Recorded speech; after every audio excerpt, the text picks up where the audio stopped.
السلام علیکم ناظرین، آپ کا میزبان تحسین رضا قادری حاضر خدمت ہے ایک نئی ویڈیو لے کر۔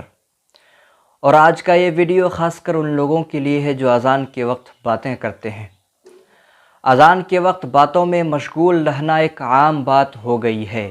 عوام تو عوام، بعض خواص اہل علم تک اس کا خیال نہیں رکھتے، جبکہ حدیث شریف میں ہے جو اذان کے وقت باتوں میں مشغول رہے اس پر برا خاتمہ ہونے کا خوف ہے۔ مسئلہ یہ ہے کہ جب اذان ہو تو اتنی دیر کے لیے سلام، بات چیت اور جواب سلام تمام کام بند کر دے۔